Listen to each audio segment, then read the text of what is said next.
Benvinguts al podcast.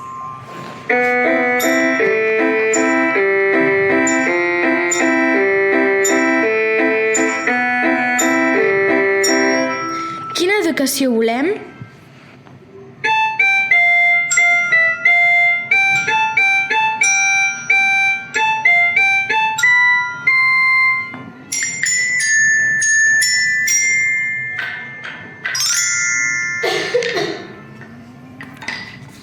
A mi m'agrada llegir perquè aprenc coses i m'agraden les històries.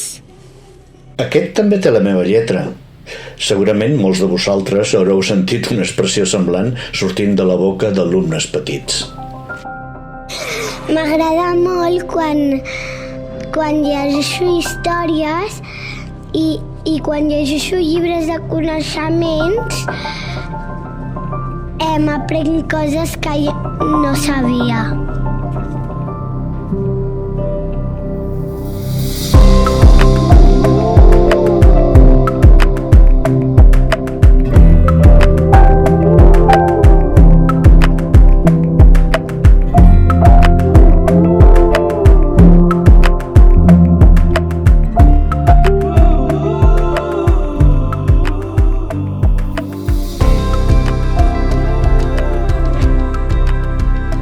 Amiga, amic, com estàs? Em podràs dir primmirat o llepafils, però cada vegada que sento algun company, mestre o profe pronunciar el concepte lectoescriptura, m'exploten les orelles. Vaja, no és que jo sigui un especialista, però considero que tot professional de l'educació hauríem de saber que llegir és un procés diferent del d'escriure, tot i que entre ells s'influeixin, no? Pot semblar una tonteria, però com sempre, les paraules expressen creences, formes de pensar, maneres d'entendre això de l'aprenentatge de la lectura i l'escriptura. Recordo la renovació pedagògica que va significar a l'Escola d'Ovella de Barcelona quan les mestres d'educació infantil, en aquelles èpoques jo feia de tutor de cicle mitjà, van repensar la manera com alfabetitzaven i van entrar en contacte amb l'Anna Teberoski, catedràtica de la Universitat de Barcelona i investigadora de l'IMEP i de l'IMIPAE. Converses amb la Carme m'han fet veure com els alumnes tenen pensaments semblants, però que no sempre són iguals quan s'aborden aquest tipus de processos. En mates jo també he vist coses semblants. També he vist com les mestres interactuen amb cada un dels alumnes, posant-los en contacte amb textos de tot tipus, obrint les portes de l'aula a la cultura i generant pensament lletrat.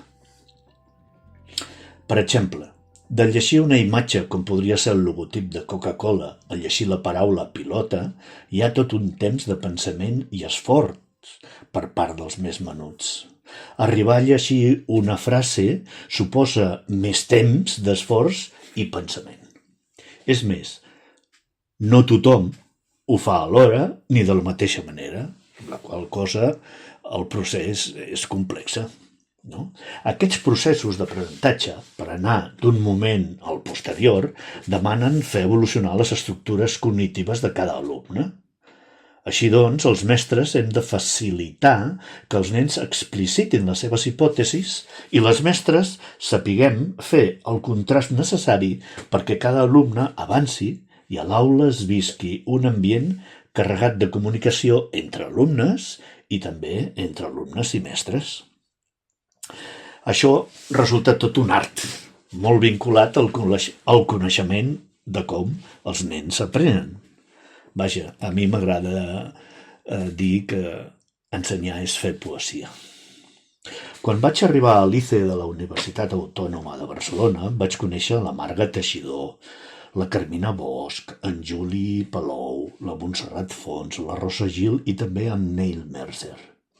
La Montserrat Fons havia publicat el llibre Llegir i escriure per viure. Fixa't que hi ha una I entre llegir i escriure. El llibre, que tot i tenir 26 anys, és d'una gran actualitat.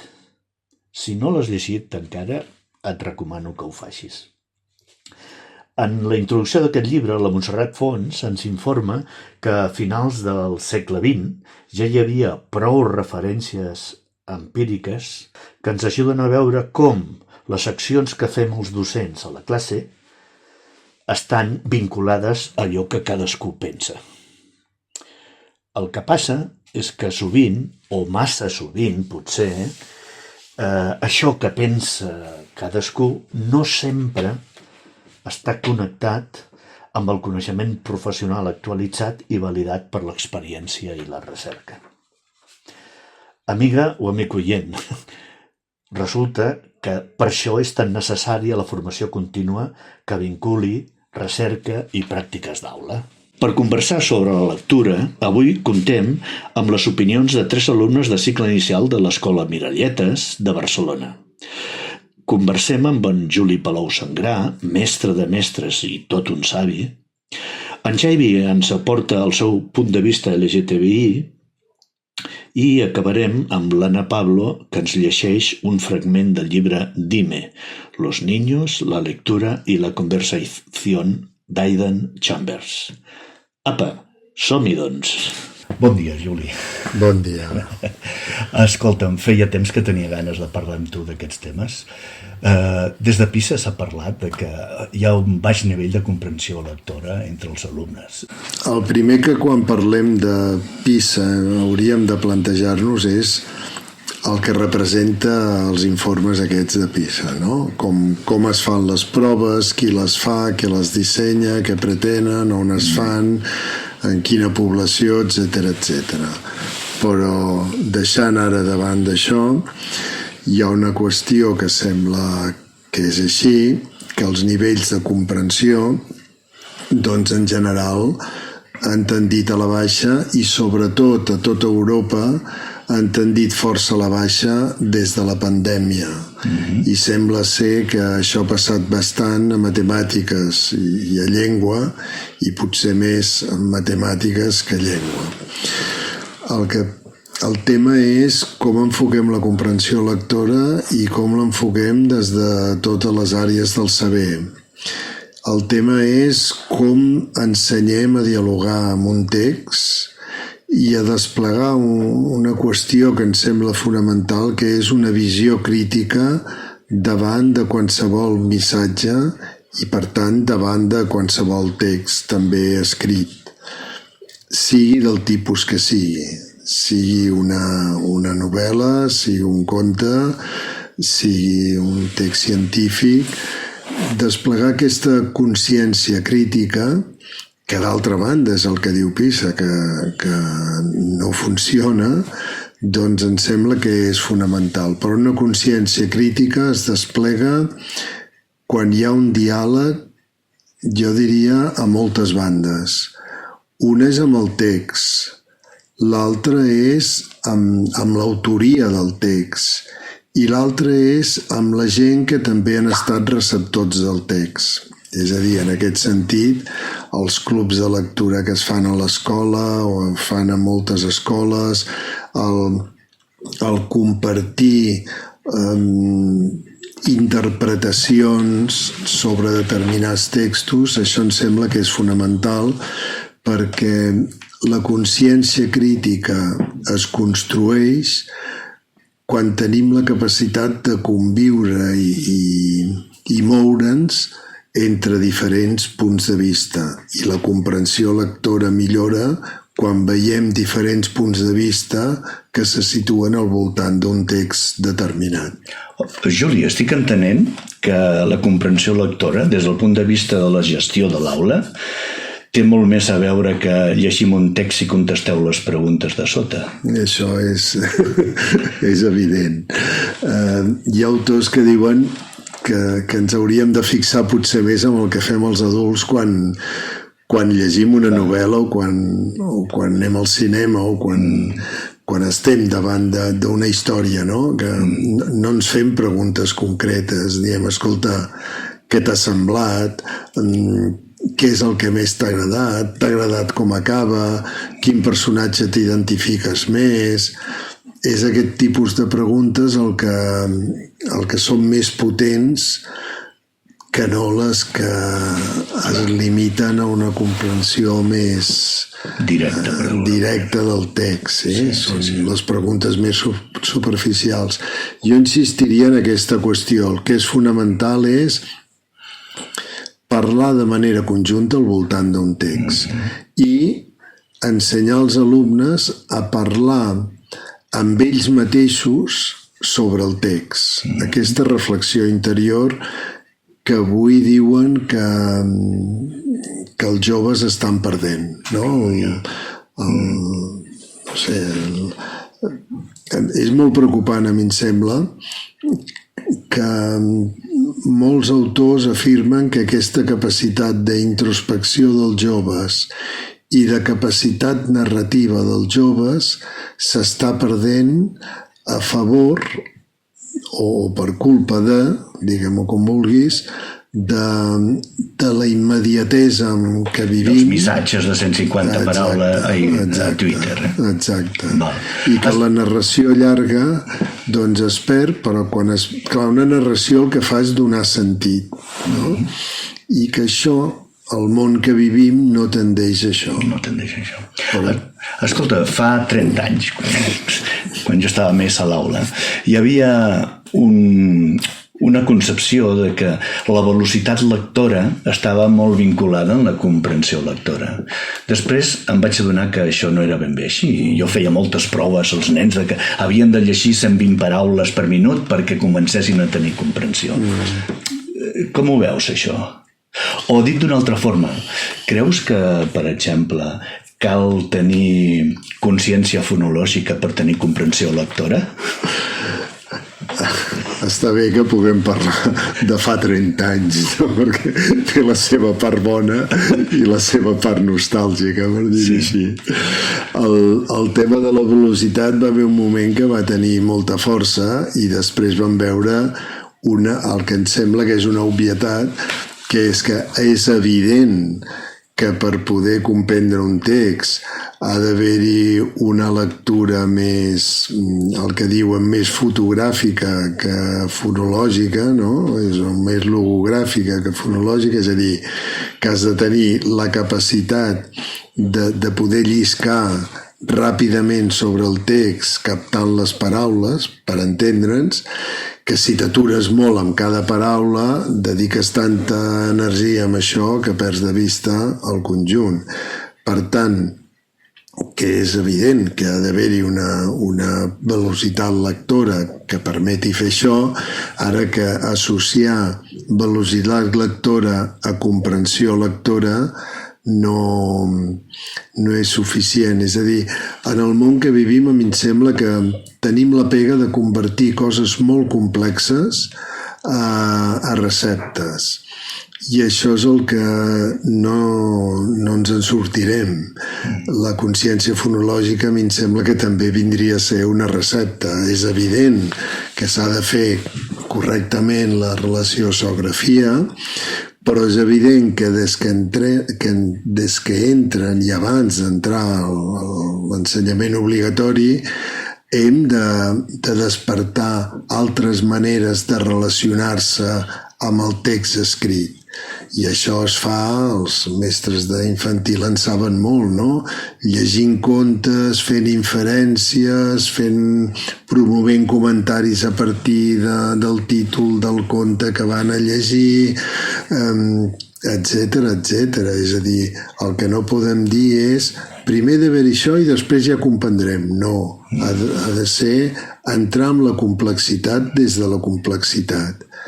No podem, igual que en el seu moment dèiem velocitat lectora, comprensió. No, ara que la velocitat lectora és un element important d'un saber complex com és comprendre, és així.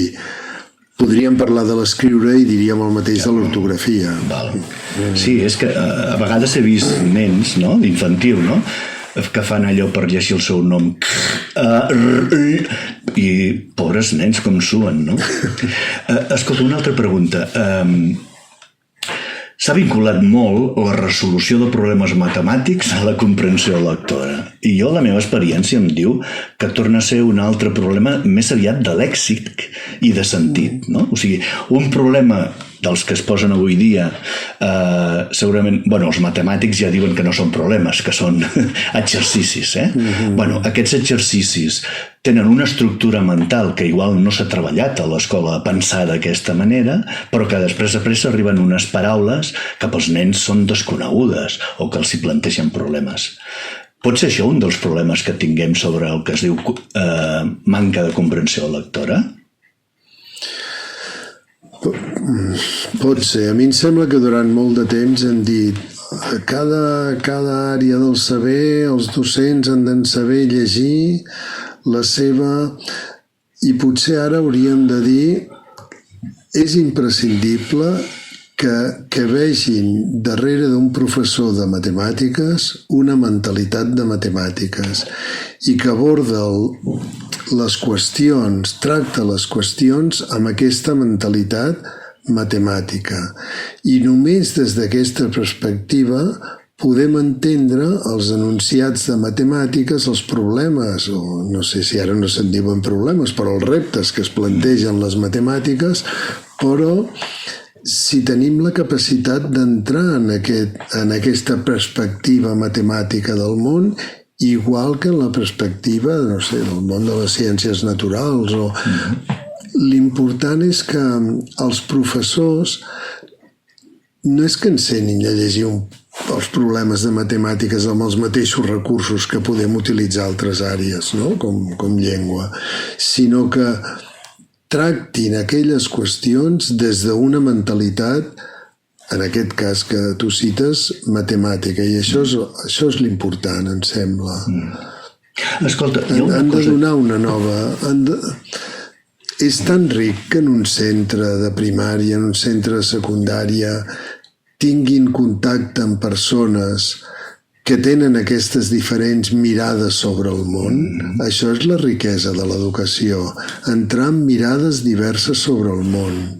I tant. I els adults, els adults que estem en el camp de l'educació, hem d'oferir aquestes mirades diverses.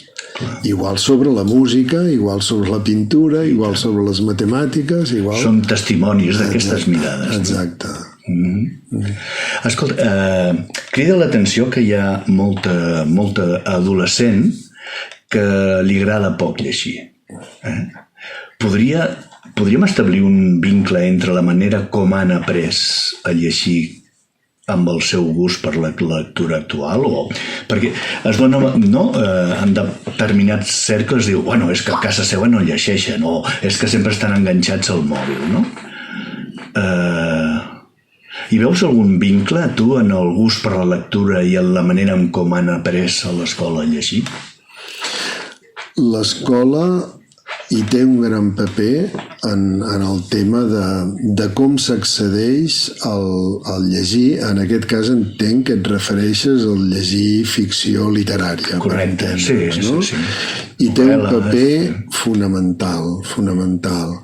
És cert que els alumnes que a casa això també ho viuen i que estan envoltats de persones que parlen de llibres i tenen llibres i van a biblioteques i doncs clar, tenen un plus de alguna cosa guanyada, per dir-ho així, no? Ara l'escola hi té un paper fonamental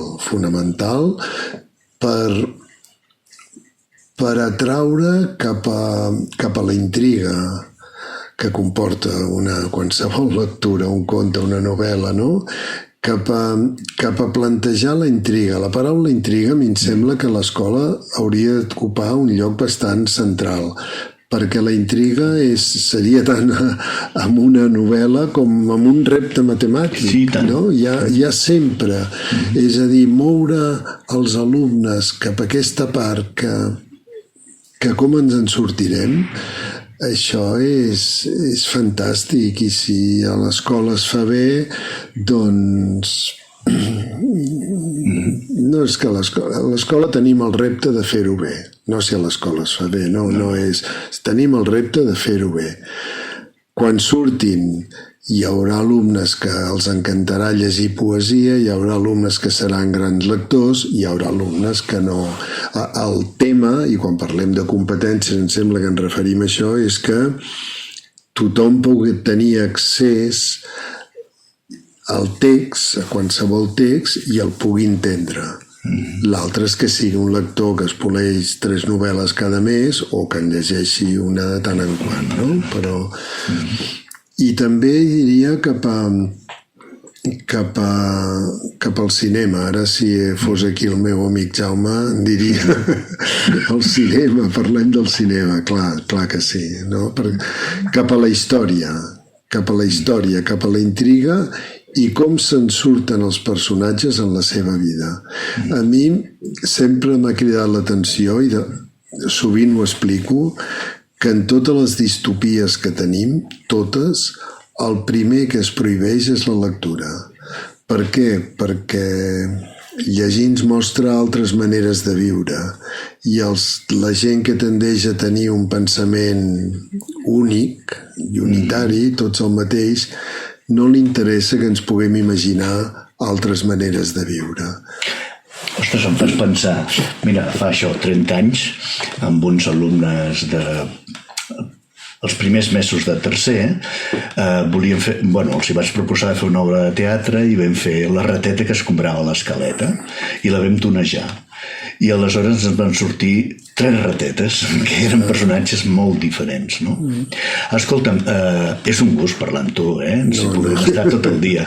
Ara que has dit això, perdona, de l'escaleta, en un curs que estem fent en una escola molt maca de Barcelona, l'altre dia vam plantejar un tema, l'escala, i a partir de l'escala vam mirar pel·lícules on l'escala té un paper important, cançons on l'escala té un paper important, pintures on l'escala té un paper important, contes on l'escala té un paper important, i fer aquesta connexió és que és fantàstic, no? Llavors, d'això et porta a tractar sobre la simbologia d'una escala. Què vol dir? I, per exemple, vam comparar l'escala de l'Acorazado Potemkin, que els que fa 30... podem parlar de fa 30 anys, sabem què estem dient, amb l'escala de Los Intocables del Leonés, amb la criatura que està a punt d'anar amunt i avall, la situació violenta que hi ha amb una criatura pel mig.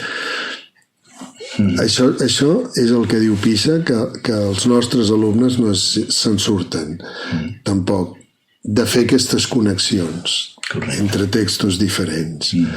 Clar, fer aquestes connexions per arribar a què? Per arribar a veure el valor simbòlic de l'escala. I això ho pots fer amb una finestra o ho pots fer amb moltes coses. I a mi em sembla que aquest exercici és... boníssim. És boníssim. Escolta, ja per acabar, una pregunta que potser és exigent, no? Però imagina't, podries dir alguns aspectes clau als nostres oients sobre com enfocaries tu l'aprenentatge de la lectura a la classe, si fossis mestre? Home, diria coses elementals. Llegir molt, parlar molt de lectures, mostrar-nos com a lectors, presentar cada dia una poesia a classe i llegir-la, entrar a classe amb llibres i mireu, estic llegint això que em fascina perquè portar escriptors a l'escola, crear ambients de lectura, fer de la biblioteca un lloc central de l'escola o de l'institut, un lloc de cultura on es parli d'exposicions, on es presentin llibres, on hi hagi debats al voltant de llibres. Aquestes qüestions em sembla que són les que ens poden ajudar a millorar en aquest aspecte. Moltes gràcies, Juli. No, a tu. Ha estat un plaer parlar amb tu. A mi m'agrada quan llegim, quan ens llegeixen les mestres contes i m'ho passo molt bé escoltant històries i a vegades em fan gràcia. Ali, bon dia. Mireu, avui el Xavi us porta a llegir per crear i crear per viure. Llegir no és només entendre un text, sinó situar-nos. Situar-nos en relació amb el que ens envolta. És escoltar, interpretar i qüestionar. La comprensió lectora, que heu vist que avui n'hem parlat molt, no és una habilitat neutra. És una eina que ens permet desxifrar el món, desmuntar els relats dominants i construir altres formes de ser i d'estar. Des de l'art i l'activisme, que és el que practico amb totes les persones que tinc a prop, la lectura esdevé una pràctica col·lectiva, un espai de trobada on es teixeixen veus, memòries i resistències. Llegir juntes significa no només compartir històries, sinó crear-ne de noves. És fer del llenguatge un territori habitable, flexible, on puguem reconèixer i expandir els límits del que és possible. El pensament ecofeminista ens convida a llegir des de la interdependència, a entendre que cap text, cap cos, cap experiència existeix aïlladament, que som cossos en relació, subjectes atravessats per estructures que ens condicionen, però també per vincles que ens sostenen. Així, la lectura esdevé una forma de cura, un exercici d'atenció i d'escolta que ens ajuda a restaurar narratives esquinçades i a imaginar futurs més vius i habitables.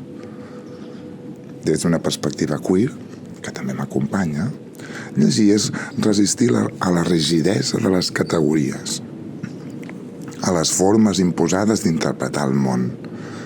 És obrir fissures en el relat hegemònic, permetre'ns la contradicció, la fluïdesa, la reescriptura constant del que som. La lectura no és fixa ni universal, és canviant, situada, política. Llegir, comprendre i crear són actes de transformació. Quan llegim, no només decodifiquem paraules, ampliem els nostres horitzons, trenquem silencis i ens obrim a l'altre. En un món cada cop més fragmentat, recuperar la lectura com a pràctica relacional és un gest de resistència. Perquè llegir juntes no és només compartir significats, sinó construir comunitat, generar pensament crític i obrir espais per al que encara està per escriure. Extracte del llibre Dime, Los niños, la lectura y la conversación, escrit per Aidan Chambers, mestre i autor de literatura per a nens y joves. ¿Qué significa? Preguntar por qué no es el único modo de inhibir el comienzo de una discusión en el viejo estilo interrogativo de los maestros. También lo es la pregunta, ¿qué creen que significa esto? Y sus igualmente malas variantes. ¿De qué trata realmente? ¿Y qué creen que está tratando de decir el autor? No se llega al entendimiento del sentido de forma directa y de una sola vez. Se va descubriendo, negociando, construyendo y alcanzando orgánicamente a medida que se discuten preguntas más prácticas y específicas. Desmenuzamos el problema, separando los pedacitos que podemos manejar y hablando sobre ellos. Luego, compartiendo los pedazos que cada uno de nosotros puede manejar, sumamos gradualmente un entendimiento que nos dice algo significativo sobre todo el texto. Para que esto suceda, la maestra debe formular el tipo de preguntas que ayude a los lectores a descubrir y a compartir su comprensión de los fragmentos que les parecen claros. Cada tanto, como un moderador en cualquier discusión, el adulto facilitador sintetiza lo que el grupo parece estar diciendo, de modo que pueden reconsiderar y cambiar el foco de la discusión si lo desean.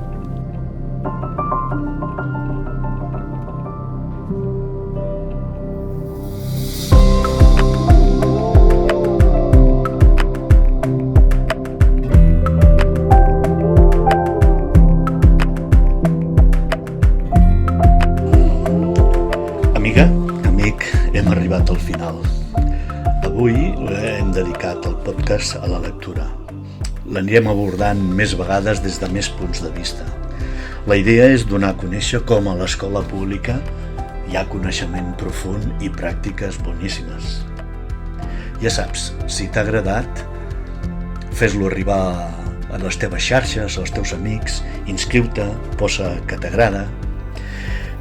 Avui el podcast ha estat possible gràcies a les aportacions dels alumnes de l'Escola Samuntada de Sabadell, també dels alumnes de l'Escola Miralletes de Barcelona, en Juli Palou, en Xavi, l'Anna Pablo, el llibre Dime d'Aidan Chambers, el grup Xiula, a la Carme Pablo i qui us parla, David Vilalta Murillo. Bones vacances i fins la propera.